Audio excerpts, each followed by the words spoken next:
Good afternoon, children.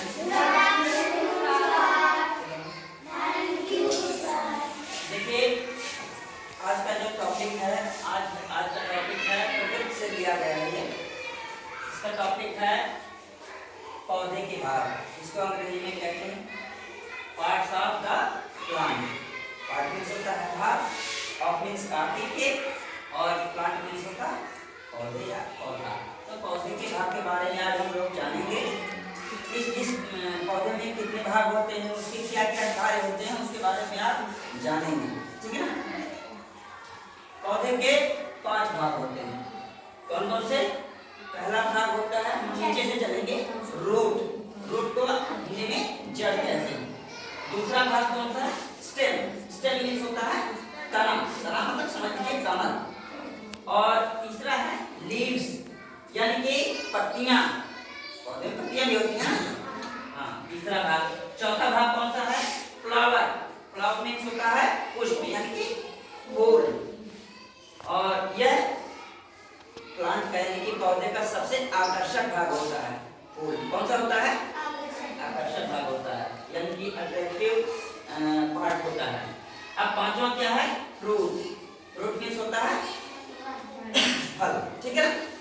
अब हम इसको बारी बारी से समझेंगे कि इसका क्या कार्य है। जड़ का क्या काम है? जड़ देखिए, आप ध्यान से देखिए।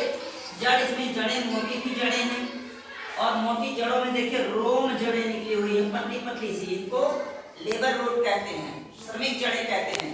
जो पतली पतली जड़ें हैं वह पानी, खनिज लवण और पोषक तत्वों को जमीन से खींच करके, सोख करके, एब्जॉर्ब करके ले आकर के मोटी जड़ों को दे देती है। और मोटी जड़ों के माध्यम से जितने भी खनिज लवण हैं, पोषक तत्व हैं और जल है, इन तीनों तत्वों को पौधे के हर एक भाग में पहुंचाने का काम जाइलम के माध्यम से पहुंच जाता है। पूरे पौधे के हर एक भाग में, हर एक पत्ती में, हर एक टहनी में पहुंच जाता है। अच्छा, जड़ों का काम क्या है? खनिज लवण, पोषक तत्व और जल को अवशोषित करके पौधे के हर एक भाग तक पहुंचा देना। अब आते हैं हम लोग तने पर। तना ये रहा। तना ये देखिए, इतना भाग तना है, समझ लीजिए आप। स्टेम है। तना का मतलब कमर हमारी। ठीक है ना। कमर हमको स्ट्रेट खड़ा रखती है ना, एकदम मजबूत रखती है कि नहीं। जब कोई आंधी तूफान आता है या तेज हवा चलती है तो स्टेम के माध्यम से, यानी कि तने के माध्यम से पौधा खड़ा रहता है, तना रहता है, टूटता नहीं। तने में मजबूती यदि है तो निश्चित रूप से टूटेगा नहीं। अच्छा, इसका काम ये होगा। अब आते हैं हम लोग पत्तियों पर। पत्तियों का क्या काम है? पत्तियों का काम यह है कि जब सूर्य निकलता है तो पत्तियां यहाँ से जड़ें जो जल, खनिज लवण, पोषक तत्व और जल को पत्तियों तक पहुँचाती हैं, हर एक भाग तक पहुँचाती हैं।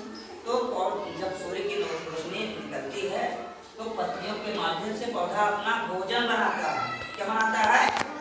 भोजन बनाता है। भोजन बना करके ये पूरे पौधे को जो है जीवित रखता है, यानी कि उसे फलने फूलने और विकास करने का अवसर मिलता है पौधे को। अच्छा, चौथा क्या है?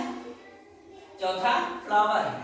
फ्लावर यानी कि फूल। पौधे का वह भाग, यानी कि फूल एक ऐसा भाग है जो पौधे को यानी कि हर एक जीव जंतु को अपनी तरफ आकर्षित करता है, यहाँ तक कि मानव को भी अपनी ओर आकर्षित करता है। यानी कि सबसे अट्रैक्टिव पार्ट है, यानी कि सबसे आकर्षक भाग फूल होता है।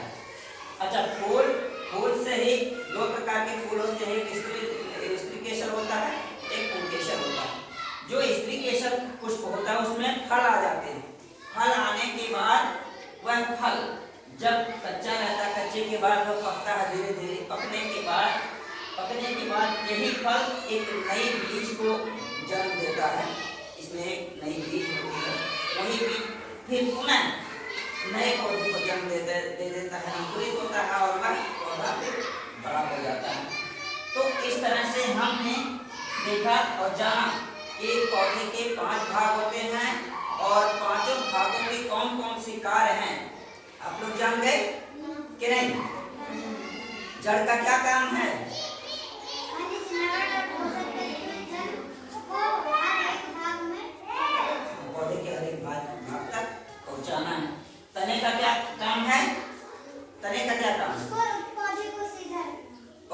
सीधा रखना, ठीक है। अच्छा, पत्तियों का क्या काम है? पत्तियों का क्या काम है? पौधे के लिए सूर्य की उपस्थिति में क्या करना? भोजन बनाना, ठीक है। अच्छा, और फूल का क्या काम है? फूल फूल से ही फल बनते हैं ना। जो स्त्री केसर फूल होता है उसमें फल बनते हैं, और फल जब पक जाता है तो एक नई मतलब बीज का निर्माण होता है फल के माध्यम से, और वह नई बीज दोबारा से अंकुरित होती है और नए पौधे को जन्म दे देती है। यही प्रक्रिया चलती रहती है, यही जो चक्रीय परिवर्तन है, चक्र चलता रहता है, ठीक है। एक पौधा नष्ट होता है तो बीज के माध्यम से दूसरा पौधा उग जाता है।